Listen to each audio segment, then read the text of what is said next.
Tiens, d'accord. Et chaud, yellow. Oui, alors dites-moi, comment vous faites pour faire descendre le seau? Parce qu'il y a une brique qui arrive tout de suite, là. Ah oui, parce que pour faire des kings, je ne... Je travaille à la chaîne, chez Simca. Donc, pour moi, devenir acteur, faire l'acteur, brusquement gagner un petit peu plus de sous, sans avoir les mains dans le cambouis, sans être obligé de faire les 3-8. Pour moi, de toute façon, c'était miraculeux. C'est pas une question de devenir vedette ou pas vedette. Je me suis toujours foutu de devenir vedette ou pas vedette. J'ai toujours voulu et espéré et tenté de gagner ma vie. Mais qu'est-ce que c'est ça? René!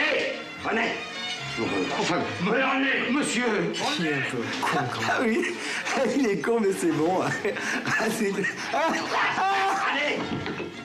Bonsoir Estelle. Victor Lanoux, acteur français, acteur populaire, il avait 80 ans. Oui, Victor Lanoux avait commencé comme ouvrier, puis ensuite machiniste. Il est devenu acteur. Vous l'avez vu à ses débuts sur scène avec Pierre Richard. D'ailleurs, ils ont tourné ensemble notamment La Carapate, une comédie de Gérard Houry. Le cinéma, justement, Victor Lanoux a interprété une quarantaine de rôles, dont celui emblématique de Bouli, séducteur impénitent aux côtés de Jean Rochefort, Guy Bedos et Claude Brasseur, ses potes dans le film Un éléphant, ça trompe énormément d'Yves Robert.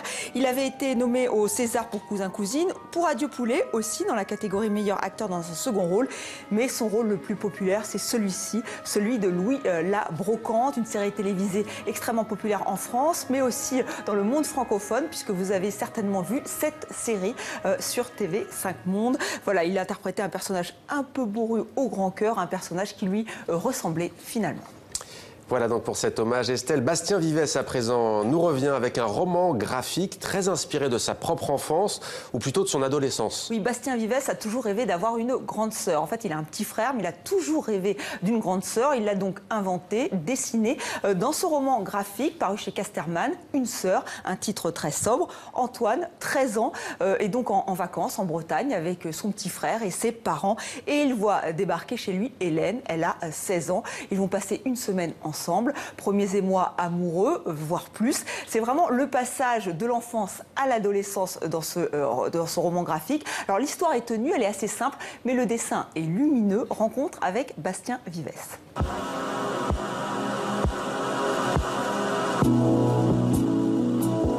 On parle toujours de passage, j'ai l'impression qu'il faut passer le passage entre l'enfance et l'âge adulte.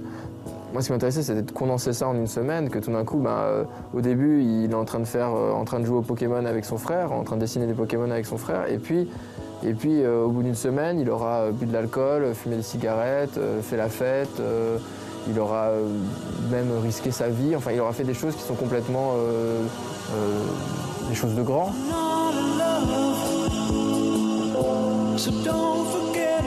C'est vraiment du dessin de croquis, c'est un croquis noir et blanc, je travaille juste la lumière pour avoir des sensations très légères. C'est comme ces petits tableaux qu'on dessine, la vue du port, ça se passe en Bretagne, à l'île aux Moines. Il y a vraiment un cadre idéal et il me fallait un dessin très léger. Parfois j'ai juste une ligne d'horizon, un rocher, un crabe, un personnage, un arbre et c'est tout. Quand il doit commencer à dessiner le portrait, ça c'est aussi un souvenir de dessinateur. Et que la première fois que j'ai essayé de dessiner une fille ou d'essayer de faire un portrait de femme, c'est l'horreur. Tu commences à faire des ombres, en fait tu lui fais de la moustache et puis tu déchires ton dessin, et parce que il n'y a rien de plus difficile et en plus tu fais ça avec un crayon de papier, ce qui est encore plus compliqué. Et c'est là où le petit frère lui reste dans le Pokémon et lui il commence à rentrer dans le dur, à s'attaquer à des dessins qui sont vachement plus adultes quoi.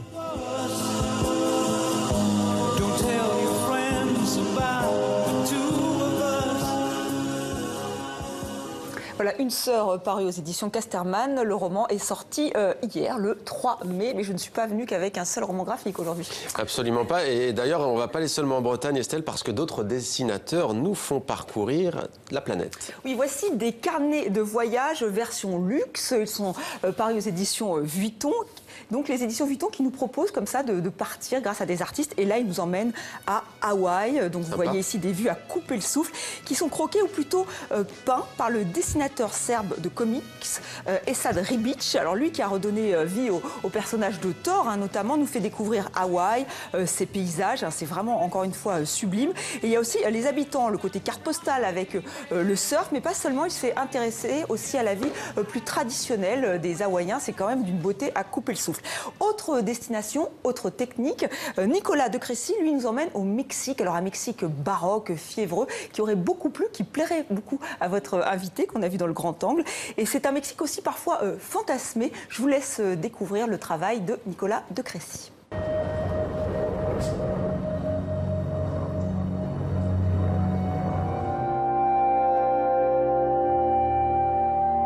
Ça, c'est un panoramique, parce que je trouvais intéressant que le livre soit comme ça rythmé par des panoramiques. Ça permet au regard d'embrasser une perspective beaucoup plus large, évidemment, qu'avec un dessin simple.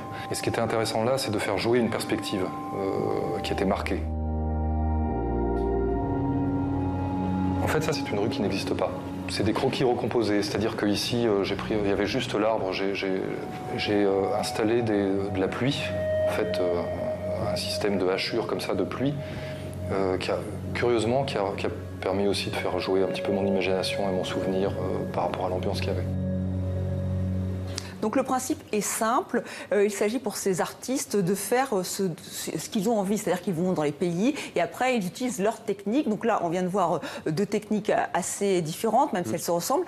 Maintenant je vous emmène à Tokyo et alors là c'est avec E-Boy, c'est un collectif qui est basé à Berlin et eux sont des pionniers du pixel art, donc c'est Tokyo pixelisé, regardez.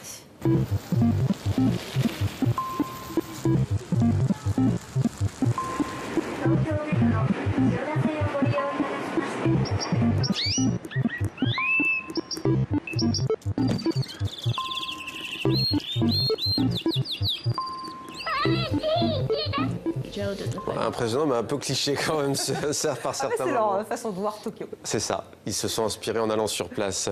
C'était Demander le programme. Merci Estelle pour cette chronique culture.